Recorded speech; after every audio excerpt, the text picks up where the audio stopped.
नमस्ते दोस्तों। जेसीबी में सबसे पिछला जो पार्ट्स होता है, जो पिछले टायर को, जो बड़े टायर्स को जो जोड़ा होता है, तो उसे हम जनरली पीछे का हब ऐसा बोलते हैं। तो रेयर एक्सल का जो हब होता है पीछे का, तो उसके बारे में आज हम लोग बताएंगे कि उसके अंदर में क्या क्या सिस्टम्स होता है, क्या क्या होता है। उसके बारे में आज हम आपको कंप्लीट नॉलेज देंगे। तो और उसके कौन से पार्ट्स को क्या बोलते हैं इसके बारे में भी आज हम लोग बताएंगे। तो सबसे पहले जो पीछे का एक्सेल के बारे में हमने बाकी के जो पार्ट्स जो दिए हैं, तो हमारे डिस्क्रिप्शन में भी हमने वो पार्ट्स आपके लिए डाले हैं ताकि आपको उसका कंप्लीटली नॉलेज हो सके। तो जैसे एक्सेल आता है क्राउन व्हील से, तो एक्सेल पीछे के हब में आता है। तो पीछे के हब में आप लोग देख सकते हैं कि ये सारा जो सिस्टम्स है, ये सील्स वो हब के ऊपर लगे वाला रहता है। आप देख सकते हैं, मैं एरो से आपको बताता हूँ। पीछे का जो हब है, रेयर एक्सेल का जो हब है, उस हब के ऊपर ये सील्स लगा होता है। हम लोगों को बहुत से बार व्हील की हब किसे बोलते हैं, कैरियर किसे बोलते हैं, ये भी मालूम नहीं होता है। ये जो पार्ट दिख रहा है इसे क्या बोलते हैं ये भी मालूम नहीं होता है। तो हर एक पार्ट्स का मैं अभी आपको काम भी बताऊंगा, वो क्या काम करता है और टॉर्क कैसा बढ़ता है। टॉर्क बढ़ाने का, ताकत बढ़ाने का काम ये प्लेनेटरी हब करता है। तो कैसे, किस तरीके से करता है, इसके बारे में आज मैंने ये वीडियो बनाया है। तो सबसे पहले जैसे आउटपुट क्राउन पिनियन का जो लास्ट आउटपुट है, जिसे हम टायर से जोड़ा होता है, तो वो जो एक्सेल है, एक्सेल इसके अंदर से आता है और वो सीधा हब में जाता है। तो उसके ऊपर लगा होता है एक सन गियर। सन गियर मैं आपको बताता हूँ, एक दो मिनट। सन गियर ये जो दिख रहा है आपको, ये हो गया सन गियर, प्लैनेट गियर। और इसके एक्सेल के ऊपर लगा होता है सन गियर। प्लैनेट गियर जनरली तीन होते हैं। प्लैनेट सन गियर जो होते हैं वो प्लैनेट गियर को घुमाता है, ये प्लैनेट गियर को घुमाता है। और प्लैनेट गियर एनालस रिंग, हम जिसे एनालस रिंग बोलते हैं, इसे एनालस रिंग बोलते हैं। एनालस रिंग भी बोलते हैं, कई सिस्टम में इसे क्राउन गियर भी बोलते हैं। जनरली करारो के जो ट्रांसमिशन, करारो के जो एक्सेल्स होते हैं, उनमें ये 77 टीथ का होता है, यानी कि 77 इसमें टीथ आते हैं। और ये जो आप लोग देखते हैं, तो ये है इसका कैरियर।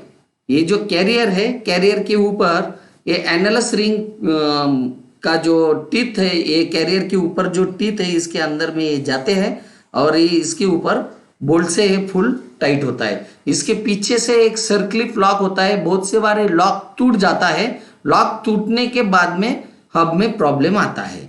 सबसे मेन तो हब में ये जो सील होता है, ये सील ड्यूअल टाइप का सील होता है, ड्यूअल सील हम जिसे बोलते हैं।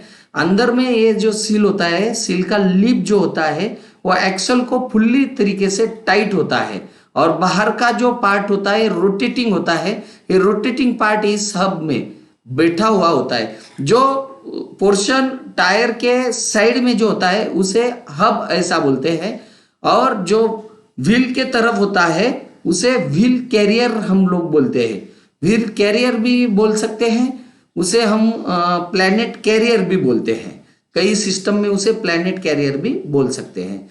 तो ये सील जो होती है, बहुत से बार बेरिंग जो होती है, हब के दोनों तरफ बेरिंग होती है। आप लोग देख सकते हैं, मैं एरो से बता रहा हूं, ये बेरिंग होती है। बहुत से बार ये बेरिंग खराब हो जाती है और उसी से, वो बेरिंग खराब होने की वजह से ही उसका कीस जो है, यानी कि उसके पार्टिकल्स जो है, वो सील के अंदर में जाता है। सील खराब हो जाता है, सील में से ऑयल लीकेजेस शुरू हो जाते हैं। और ऑयल लीकेजेस, इस हब में ऑयल ना होने की वजह से, हब से ऑयल ना होने की वजह से इसके सन गियर, प्लैनेट गियर, सभी गियर्स इसके खराब हो जाते हैं जल्दी। क्राउन पिनियन भी खराब हो सकता है हब में से, अगर ज्यादा ऑयल लीकेज है तो। तुरंत जैसे ही ये लीकेज होता है, तो आप लोगों को सबसे पहले काम करना है कि ये सील को जल्द से जल्द चेंज करवा दीजिए। और सील चेंज करवाते टाइम इसकी कुछ प्रोसीजर्स है। जैसे सील्स आप पहले एक्सेल में जैसे फिट करते, तो सील को थोड़ा घुमा लेना है कि सील उसमें फ्री हो जाए। सील में थोड़ा ऑयल डालना है, उसके बाद में हब में फिट करना है और बाद में हब उसमें फिट करना है। सील डालने से पहले ये जो बेरिंग आप देखते हैं, बेरिंग उसके अंदर में डालना है, बाद में सील डालना है, सील को हब के ऊपर घुमा लेना है। ये बात जरूर जरूर याद रखना है। हम प्रैक्टिकल्स भी आप लोगों के लिए लाइव भी लाएंगे, उस टाइम में भी मैं आप लोगों को बताने वाला हूं। तो ये एनालस रिंग जो है, एनालस रिंग, उसके ऊपर बैठने के बाद में लॉक जरूर चेक कीजिए कि लॉक सही तरीके से बैठा है या नहीं बैठा है। उसके ऊपर ये M14 के बोल्ट होते हैं। M14 को मेरे ख्याल से कभी कभी 19 का पाना लगता है, तो ये बोल्ट कभी कभी खुलते नहीं। तो खोलने के लिए इस बोल्ट को एक काम करने का कि जो एलंकी इसके हेड के ऊपर बैठ रहा है, उस बड़ा एलंकी लेना है, उसे टी बनाना है और फिर वो इस बोल्ट को थोड़ा पंच करना है और फिर उसे खोलना है। बहुत से बार ये बोल्ट खोलते वक्त हब में टूट जाते हैं और साइड पे बहुत सारी परेशानी होती है। तो ये टालने के लिए आपको ये जो इसका जो हेड है, इसमें जाए ऐसा एक एलंकी बड़ा बोल्ट लेना है और उस बोल्ट को आप लोगों को टी बनाना है और इस बोल्ट में उसे टी को डालना है, थोड़ा बोल्ट को पंच करना है, बाद में इसे खोलना है ताकि बोल्ट ना टूटे। और अगर बोल्ट खराब हो जाते तो इस बोल्ट को चेंज भी आप लोगों को करना है। आमतौर से डुप्लीकेट बोल्ट डालना नहीं है। डुप्लीकेट बोल्ट के थ्रेडिंग से आपकी जो मेन जो रिजिड एक्सिल है, उस एक्सल का जो पार्ट्स है वो बहुत से बार खराब हो जाता है, उसका थ्रेडिंग खराब हो जाता है। तो आपको वो जरूर देखना है। इसे हम लोग एनालस रिंग ऐसा बोलते हैं। एनालस रिंग को कई सिस्टम में क्राउन रिंग भी बोलते हैं, क्राउन गियर भी बोलते हैं, क्राउन रिंग भी बोलते हैं। तो इसमें 77 टीथ आते हैं। जनरली करा के एक्सल में इसमें 77 टीथ आते हैं और जेसीबी में ये मेरे ख्याल से 82 या 84 आते होंगे।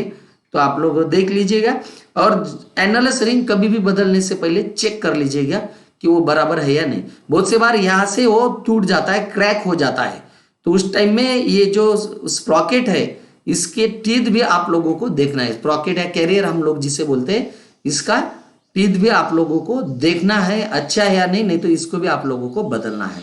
सील आप लोगों को जरूर जरूर अच्छी तरीके से बदलना है कभी भी अगर आप लोग हब कंप्लीटली खोलते हैं तो। उसके बाद में इस हब के ऊपर ये देख रहे हैं आप, दो बारीक स्पॉट दिख रहे हैं। तो ये जो स्पॉट होते हैं, इसके ऊपर आप कोई छोटा बोल्ट लगा के, जो मान ले जो साइज का बोल्ट है वो लगा के आप लोग ये बोल्ट लगा के टैप करने, पुलर के जैसा ये बोल्ट का यूज कर सकते हैं। यहाँ पे लगा के ये हब कंप्लीटली बाहर आ जाता है। आप लोग समझ रहे हैं? तो आपको इस तरीके का पुलर आपको यूज करना चाहिए। और जब हम लोग इसके ऊपर से जो कैरियर व्हील कैरियर जो लगाते हैं, तो कैरियर लगाते टाइम ये बोल्ट वापस वही जगह पे आ रहे या नहीं आ रहे, वो आप लोगों को देखना जरूर है। तो आप लोगों का अभी ये पीछे का मैं बता रहा हूं। तो इसमें 3 गियर होते हैं, मैंने आपको पहले बताया है। एक्सल के ऊपर जो गियर आता है उसे सन गियर बोलते हैं। सन यानी कि सूरज, सन गियर बोलते हैं। और सन गियर के ऊपर से ये प्लैनेट गियर लगे होते हैं। ये प्लैनेट गियर जनरली 3 होते हैं और इसके ऊपर एक पिन होती है। पिन बहुत से बार निकलती है, बहुत से बार हब को ही ये अटैच होती है। जेसीबी में हब को अटैच होती है, करारो एक्सल में बहुत से बार निकलती है। और ये प्लैनेट कैरियर आप लोग देख सकते हैं। इसको ये ड्रेन प्लग है ऑयल का, ये ड्रेन प्लग से आप लोग ऑयल निकाल सकते हैं। और इसी के हब के ऊपर लेवल का मार्क होता है, इस कैरियर के ऊपर वो ऑयल लेवल का। तो इसे वो लेवल का मार्क एक राइट में एक साइज में आप ले सकते हैं और उससे ही आपको उसका लेवल एक्सल का बराबर है या नहीं ये आपको समझ सकता है। बहुत से बार ऑयल चेंज करते टाइम हम लोग ये नहीं देखते हैं कि